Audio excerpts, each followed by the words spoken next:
Hello বন্ধুরা, আজকের এই বিশেষ ভিডিওতে আমরা জানবো সেই মানুষটার গল্প যিনি নিজের উদ্ভাবনী চিন্তা দিয়ে বদলে দিয়েছে গোটা প্রযুক্তির দুনিয়া। হ্যাঁ, আমি বলছি অ্যাপেল কোম্পানির প্রতিষ্ঠাতা স্টিভ জবস সম্পর্কে। স্টিভ জবস জন্মগ্রহণ করেন 1955 সালে 24শে ফেব্রুয়ারি আমেরিকার সান ফ্রান্সিসকো শহরে।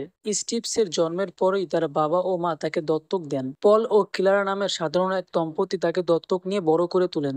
স্টিভ জবসকে যারা দত্তক নিয়েছিলেন তারা ছিলেন খুবই মধ্যবিত্ত পরিবারের মানুষ। স্টিভ জবস ছোটবেলা থেকে অনেক কৌতূহলী ছিলেন এবং তার প্রযুক্তির প্রতি ঝোঁক ছিল প্রবল। তিনি ক্যালিফোর্নিয়ার হোমস্টেড হাই স্কুল থেকে তার স্কুল জীবন শেষ করেন।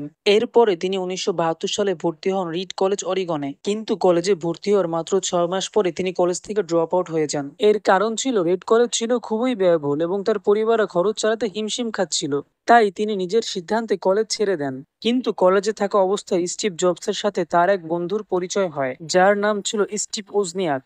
স্টিভ জবসের বন্ধু স্টিভ ওজনিয়াকও ছিলেন একজন প্রযুক্তি প্রেমিক, তাই তাদের বন্ধুত্ব দিন দিন গভীর হয়ে ওঠে। এরপর 1976 সালে তিনি তার বন্ধুর সাথে মিলে ব্লুবক্স নামের একটি ডিভাইস তৈরি করেন, যেটা দিয়ে ফোন কোম্পানির চার্জ না দিয়ে লং ডিস্টেন্স কথা বলা যেত।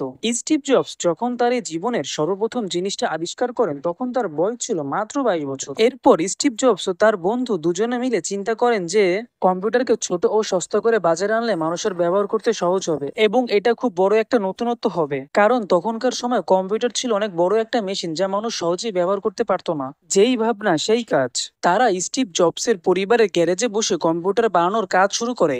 ওজনিয়াক ডিজাইন করতেন যেমন সার্কিট বোর্ড, চিপস ইত্যাদি, আর জবস চিন্তা করতেন যে পণ্যটি বাজারে কিভাবে বিক্রি করবেন। 1976 সালের দিকে তারা মাত্র 1 মাসের মতো সময়ে ঘরের গ্যারেজে বসে নিজেদের হাতে বানিয়ে ফেলেন প্রথম অ্যাপেল কম্পিউটার, যা ছিল তাদের প্রথম কম্পিউটার এবং অ্যাপেল কোম্পানির শুরু। তারা একসাথে প্রথম ব্যাচে অ্যাপেলের 50টি ইউনিট তৈরি করেছিলেন।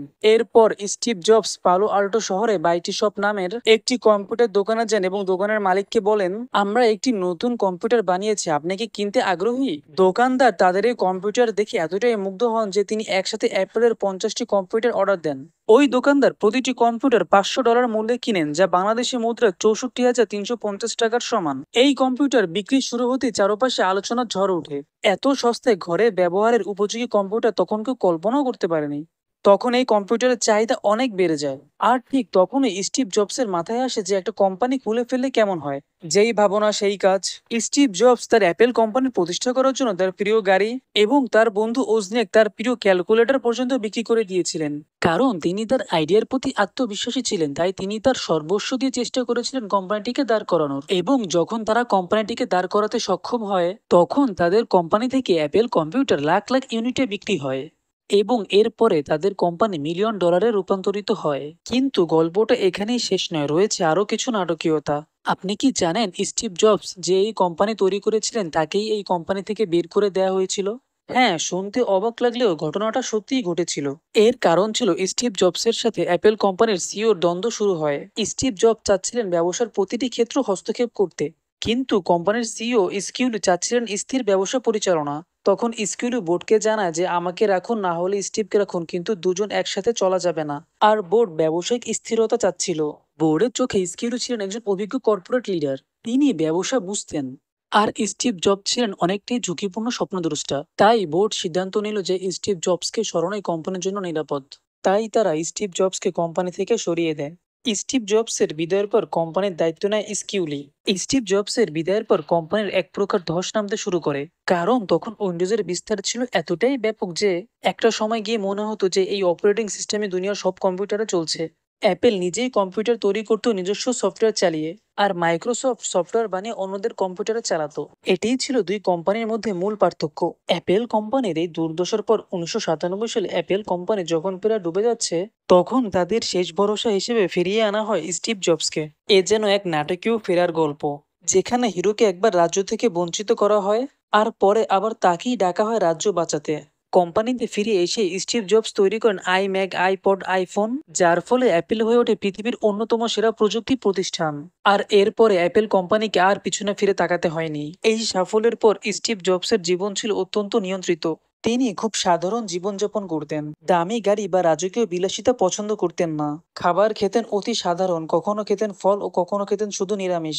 স্ত্রী লরেন এবং 3 সন্তানকে সময় দিতেন, সবসময় ছিলেন খুবই প্রাইভেট।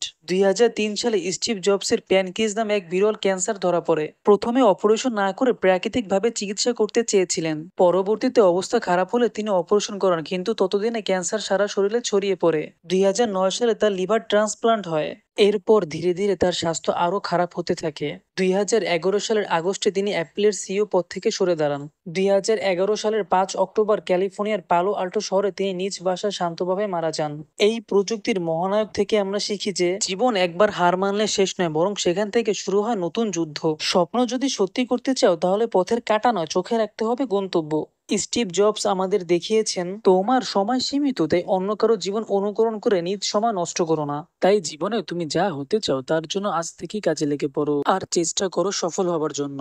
কেননা দিন শেষে যখন তুমি হাজারো চেষ্টা করার পর ব্যর্থ হবা, তখন সবাই তোমাকে এক ব্যর্থ মানুষ হিসেবেই চিনবে। তাই মনে প্রাণে চেষ্টা করো জীবনে সফল হবার। আজ আপাতত রাখছি, দেখা হচ্ছে পরের কোনো ভিডিওতে কোনো বিখ্যাত ব্যক্তির জীবনী নিয়ে।